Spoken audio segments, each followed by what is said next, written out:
Kalian ada yang punya cita-cita jadi perawat? Udah mantep mau jadi perawat?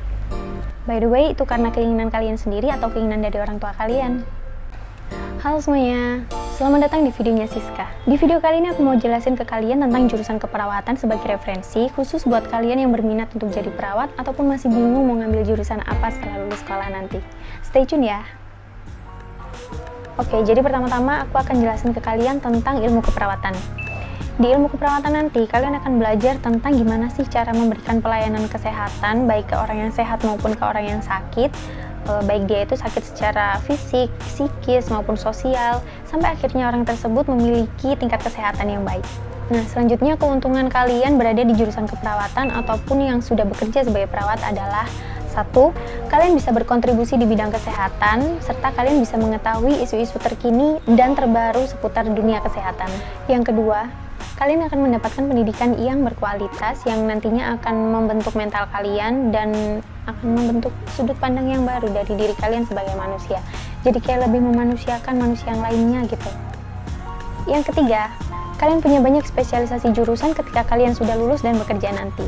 Misalnya keperawatan anak, medikal bedah, gerontik, komunitas, jiwa, dan lain sebagainya. Yang keempat, kalian punya peluang kerja yang lebih luas. Nah, lulusan perawat nantinya kalian itu bisa bekerja di klinik, di rumah sakit, di dinas sosial, dinas kesehatan, di perusahaan yang membutuhkan tenaga kesehatan, lalu di laboratorium biasanya kalian sebagai plebotomi atau orang yang mengambil darah untuk pemeriksaan, jadi perawat home care.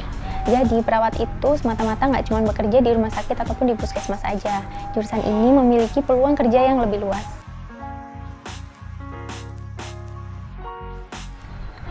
Durasi kuliah keperawatan itu tergantung dari jenjang pendidikan yang kalian ambil. Yang pertama SMK keperawatan. Masa pendidikannya sama seperti SMA yang lainnya, yaitu 3 tahun. Yang kedua ada diploma, di sini juga sama masa pendidikannya selama 3 tahun. Terus yang ketiga ada sarjana, di sini masa pendidikannya adalah 4 tahun. Yang kelima adalah profesi keperawatan. Di sini masa pendidikannya hanya 1 tahun.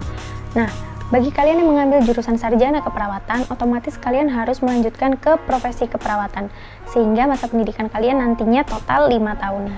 Yang keenam, ada jenjang magister yang nantinya masa pendidikan akan ditempuh selama 2 tahun. Kalau kalian menginginkan karir yang memungkinkan kalian untuk membantu orang lain, mungkin jurusan keperawatan ini dapat menarik minat kalian. Perlu diketahui kalau perawat itu bekerja di garis depan layanan kesehatan, khususnya sebagai titik temu antara pasien dengan dokter, terutama dalam keadaan emergensi ataupun darurat. Dan perawat juga dituntut untuk bekerja sama dengan praktisi kesehatan medis lainnya seperti dokter, fisioterapi, radiografer, farmasi, ahli gizi, dan lain sebagainya. Tugas kita sebagai perawat nantinya adalah kita harus memaintain kebutuhan pasien mulai dari pemeriksaan, pemberian nutrisi, pemberian obat, latihan fisik, perawatan luka, kebersihan dan kenyamanan pasien selama berada di rumah sakit sampai akhirnya pasien nanti dinyatakan sembuh dan dapat keluar dari rumah sakit. Tapi dibalik itu semua, jenis pendidikan dan ilmu yang harus dipelajari oleh kita jurusan keperawatan juga nggak mudah loh. Beberapa jenis ilmu yang akan kalian pelajari ketika kalian masuk di jurusan keperawatan: anatomi dan fisiologi tubuh manusia atau fisiologi penyakit, farmakologi, dasar ilmu keperawatan yang nantinya akan difokuskan menjadi ilmu keperawatan pediatrik, maternitas, gerontik, kegawat daruratan, medikal bedah, komunitas, jiwa, dan lain sebagainya. Lalu memilih karir sebagai seorang perawat itu juga selalu ada yang harus kalian korbankan, misalnya waktu bersama keluarga, hari libur yang nggak tentu, overtime atau lembur, pergantian shift secara mendadak, dan lain sebagainya. Nah, tapi dibalik semua kesedihan itu, sebenarnya ketika kalian bekerja menjadi perawat, kalian dapat memiliki barokah tersendiri. Dan kalian akan mendapatkan pengalaman yang nggak akan kalian dapatkan di kehidupan sehari-hari. Jadi pengalaman dan pemandangan ini tuh rasanya kayak khusus buat orang-orang tertentu gitu. Nggak semua orang mau dan nggak semua orang kuat juga buat lihatnya. Pengalaman yang aku maksud di sini adalah misalnya kayak kalian ngelihat kejadian patah tulang, gimana sih bentuk patah tulang itu? Atau mungkin kalian ngelihat proses persalinan secara sesar untuk pertama kalinya dan gimana perjuangan seorang ibu dalam melahirkan anaknya, terus gimana kalian ngelihat ekspresi ayahnya tuh waktu ngadanin anaknya pertama kali, gimana dia nangis. Itu kayak ada sentuhan tersendiri gitu nanti di hati kalian.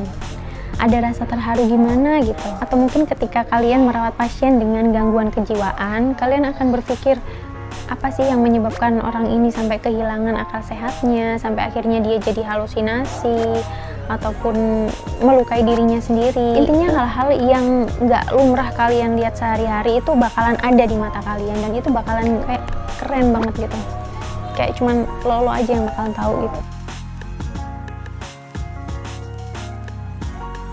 Untuk perguruan tinggi negeri ataupun Poltekkes biasanya cenderung lebih memilih lulusan SMA. Sedangkan untuk perguruan tinggi swasta biasanya mereka mau nerima dari lulusan SMA ataupun SMK. Nah, pada saat itu aku milih untuk ngambil di Poltekkes karena menurut aku dekat sama rumah dan dia itu milik pemerintah gitu ya.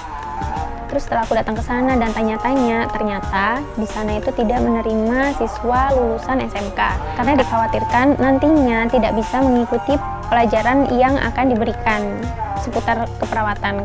Karena kalau medical itu kan basicnya udah pasti IPA, sains, kimia. Sedangkan kalau di sekolah kejuruan mungkin mereka beranggapan kalau kita tidak mempelajari pelajaran tersebut. Tapi sebenarnya ada sih, cuman memang nggak terlalu intens dan detail kayak kalau kalian di SMA. Terus akhirnya aku milih buat nyoba di perguruan tinggi swasta karena dia itu kan mau nerima dari siswa lulusan SMA maupun SMK. Akhirnya tanya-tanya, ikut tes, dan ternyata lulus. Biasanya pada pemeriksaan fisik, tinggi badan kalian dan berat badan kalian nantinya akan diukur. Nah, buat cowok biasanya minimal 155 cm dan untuk cewek biasanya 150 cm. Tapi biasanya ada juga kok perguruan tinggi yang menerima tinggi badan kurang dari itu.